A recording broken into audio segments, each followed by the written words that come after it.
ko yan, ma'am. Accept ko yan. Kaya nga po ako umakyat for public apology provincial sa sinasabi ng behalf ng aking mga team. Ako po naghingi ng sorry.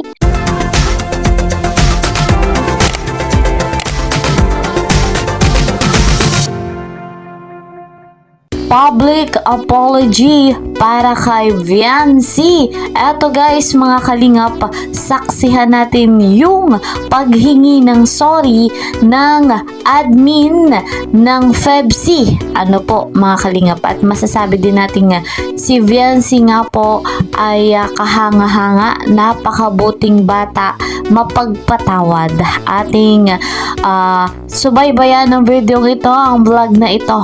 Pero bago tayo magpatuloy, ako po sa inyo ay bumabati ng isang mapagpalang araw, isang mapagpalang gabi. Ano po, nasa Pilipinas man kayo, dito sa Luzon, Visayas o Mindanao, o nasa ibang bansa po kayo, ano po, sana ay nasa maganda kayong kalagayan, magandang kalusugan, taglay ang mahabang buhay at lakas. Special shout out sa mga solid supporters ng Love Team na EDSI, sa mga marathoners, ano po, sa mga kasamahan ko dyan sa Karepa, Kalingap Reactor Partner, and of course, wag natin kakalimutan yung mga bigating sponsor ng Love Team na EDSI. Salamat sa patuloy na pagsuporta kay Kalingap Edu at kay Viancy. And syempre, suportahan din natin at mega love shoutout kay Kuya Val Santos Matubang, kay Ate Edna Vlogs, kay Kalingap Rob, kay Madam Jackie Tapia. Lagi kong hinihiling na tangkilikin natin yung kanilang vlogs. Ako rin po na inyong lingkod ay naglalambing po na sana ay hindi kayo magsawa sa aking YouTube channel. Please po subscribe, like, and share, and don't forget, para lagi kayong updated sa mga ina-upload ko, click the notification bell. Ito na mga kalingap, dumako na tayo sa public apology sa paghingi ng sorry. Ito yung admin ng FEBC. Ito nga po ay doon sa live ng Karaba. Ano po, saksihan natin, ating tunghayan yung mga kaganapan. Ito nga po mga kalingap, credit. Eto nga po guys mga kalingap, ating saksihan, credit to the owner of this video, Darlen Vlog. Accept ko yan, ma'am. Accept ko yan. Kaya nga po ako umakyat for public apology provincial sa sinasabi ng behalf ng aking mga team.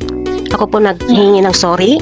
Hindi po na naman sinabi na yung opinion nila ay hindi masama, di ba? Meron naman talaga. Kahit sino naman magbasa. Pero yung words ng pangbababoy, yun ang hindi ko ma-accept talaga po. Yun lang po. Oo, hindi naman talaga binaboy, kundi nahusgahan si Viancy.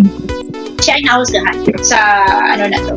Kasi actually sa kulang, dahil wala kayo doon sa Kalingap Ball, kami ang nandun. We were there, si Darlen, me and si Emmy, and Viancy was so beautiful, so pretty. Napakaganda po, at kung titingnan mo, hindi siya, kung titingnan mo, siya yung tipo ng bata na hindi mo, di ba, may bata na para bang masagwa tingnan, tapos yung kabastos-bastos. Pero si Viancy, kahit ganun, yung suot niya na napakaganda, na medyo mababa yung palda niya talaga, pero nananatili pa rin siyang decenteng tignan, na kagalang-galang sa personal po. Sa actual na nakikita mo talaga si Viancy. Totoo po yun. Hindi po ako gumagawa lang ng kwento dahil support kami kay Viancy, pero yun po talaga ang totoo. Kasi kami, nakita namin. Nandito na si Viancy. Dito po si Viancy. Saan dito?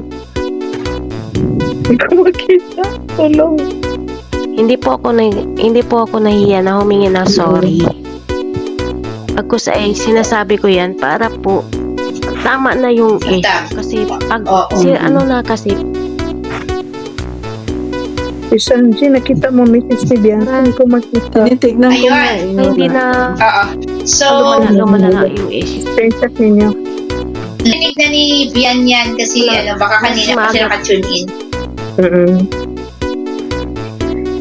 Nakasupport naman kami sa'yo. Kaso lang, huwag mo namang sabihin yung pambababoy. Pangit kasi. At saka, fine naman tayo kasi tayo sa Kalingap supporters kami. founder ka, nirespeto namin yan. Pero wag mo namang sobrahan ng yung bibig mo na pambababoy.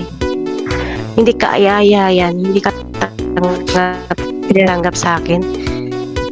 Paano din sa akin eh, masakit din na magsabi ka na pambababoy. Thank you, Anari. Babae yun eh. So, kaya next time, Dok, tigilan mo yung bibig mo sa totoo lang.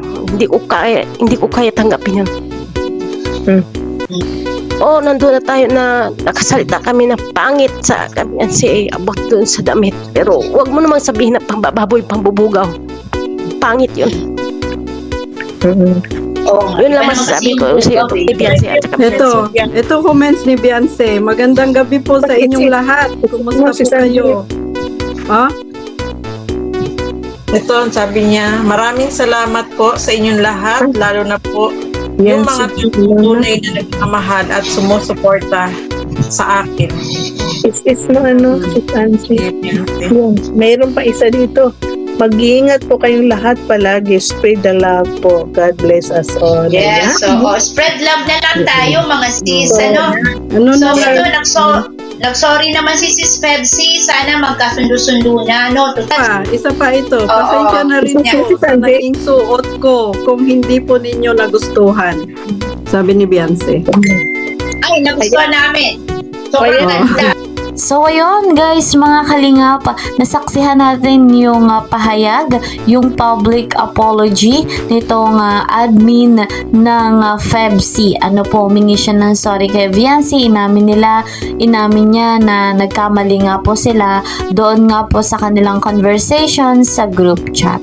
At mga kalingap, at eto nga po guys, mga kalingap, sa kanilang paghingi sa sorry, nabanggit din po nila na nasaktan daw din po sila doon sa nabanggit ni Dr. Love na sa patungkol sa pambababoy. At hindi yun nga daw po yung hindi nila matanggap. At eto naman si Viancy, mga kalingap, doon po pala sa live ng Karaba ay naandun si Viancy. At nagbigay ng kanyang saloobin sa pamamagitan ng pag-comment at sa pamamagitan ng kanyang mensahe, ng kanyang message doon sa live. At nabanggit niya na nahingi din siya ng sorry kung hindi nga daw po nagustuhan yung kanyang ginagawa, yung kanyang kasuotan. Humingi siya ng pasensya. At ganyan talaga ang mabuting tao, mabuting bata si Viancy. At kanya ding message o comment na spread the love. Yan talaga si Viancy, mga kalingap. Sa kabila ng lahat ay handang magpatawad at tinatanggap niya yung apology ng admin ng FEBC. Mga kalingap. Kaya naman, sa ganitong pagkakataon, isipin natin, we are one kalingap, one family. Bagamat, may patuloy pa rin na nagbibigay ng negatibo. Yung mga pambabash, isipin natin mga kalingap, sa ikabubuti ng Love Team na EDSI, positibo lamang ating gawin, suporta ang ating unahin. Sa Love Team na EDSI. Sa ngayon, yan nga pong ating update, ang public apology ng gumawa ng conversation na paninira kay Viancy. Ang admin ng FEBC ay humingi po ng paumanhin. At alam natin na mabait si Viancy, ay syempre naman tanggap niya po iyan. So guys, hanggang dito na lamang po muna ang ating update. See you pa sa next video. Mag-iingat po kayo palagi. God bless everyone. God bless Team Kalingap. Bye-bye!